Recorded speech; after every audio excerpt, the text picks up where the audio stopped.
বিদ্যালয় পর্যায়ে গুণগত শিক্ষাই হলো রাজ্য সরকারের অন্যতম মূল লক্ষ্য। এই ক্ষেত্রে বিদ্যালয় পর্যায়ে বাস্তবায়ন করা হয়েছে জাতীয় শিক্ষানীতি। এছাড়া যোগ্য ছাত্রছাত্রীদের বৃত্তি প্রদানের বিষয়টিও রাজ্য সরকারের অন্যতম দায়িত্ব। বুধবার টিচিং লার্নিং ম্যাটেরিয়াল প্রতিযোগিতা ও প্রদর্শনী আনুষ্ঠানিক উদ্বোধন করতে গিয়ে এরকমটাই জানালেন মুখ্যমন্ত্রী ডক্টর মানিক সাহা। রবীন্দ্র শতবার্ষিকী ভবনে আয়োজিত হয় এই দিনের অনুষ্ঠানটি। রাজ্য সরকারের মূল উদ্দেশ্য কি? মূল উদ্দেশ্য হচ্ছে বিভিন্ন নীতি ও কর্মসূচি তৈরি করা, প্রকৃত অর্থে তার যাতে ম্যাটেরিয়ালাইজ হয় সেই চিন্তা ভাবনা, এবং গুণগত শিক্ষার কথা আমরা বলি, শিক্ষণ প্রক্রিয়া শিক্ষা প্রতিষ্ঠানগুলোতে নিশ্চিত করা, যারা দরিদ্র জনজাতি, মহিলা ও সংখ্যালঘু শ্রেণী তাদের উন্নয়নের চিন্তা, এবং যারা যোগ্য ছাত্রছাত্রীদের স্কলারশিপের এবং তাদের ঋণ যাতে দেওয়ার ব্যবস্থা, সেটাও কিন্তু আমাদের এই রাজ্য সরকারের শিক্ষাক্ষেত্রে আমাদের মূল উদ্দেশ্য। রাজ্যের শিক্ষা প্রতিষ্ঠানগুলো জাতীয় শিক্ষানীতি এবং সংশ্লিষ্ট নির্দেশিকা মাঝে মাঝে টাইম টু টাইম চেঞ্জও হয়, সেগুলো যাতে বাস্তবায়ন হয়। আমরা চাই যে এক ত্রিপুরা শ্রেষ্ঠ ত্রিপুরা, এক ভারত শ্রেষ্ঠ ত্রিপুরা আগামী দিন হোক। নিন্দুকেরা বলে শিক্ষা দপ্তর ঠিকভাবে কাজ করছে না।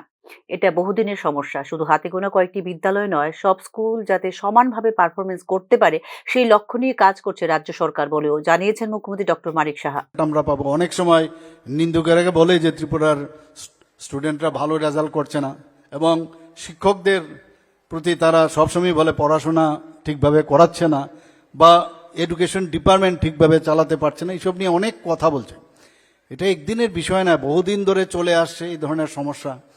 কয়েকটা স্কুল ভালো ভালো স্কুল, সে তার থেকে ভালো রেজাল্ট হয়। আমরা চাই যে সার্বিক সমস্ত স্কুল থেকে যা রেজাল্ট বেরোবে সেগুলো যে এক পার হয়, এবং সেই দিশায় কিন্তু আজকে এই কাজ করছে। নিপুণ ত্রিপুরা প্রকল্পের অঙ্গ হিসেবে টিচিং লার্নিং ম্যাটেরিয়াল প্রতিযোগিতা প্রদর্শনীর আয়োজন করে রাজ্য শিক্ষা দপ্তর।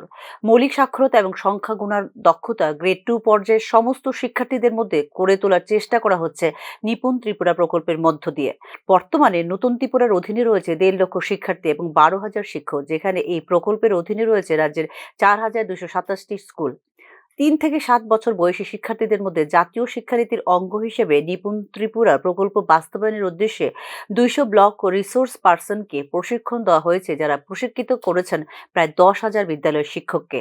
নিপুণ ত্রিপুরার অন্তর্গত টিচিং লার্নিং ম্যাটেরিয়ালের রাজ্যভিত্তিক প্রতিযোগিতায় নির্বাচিত 5 জনের হাতে এদিন তুলে দেওয়া হয় পুরস্কার। Bureau report, news now.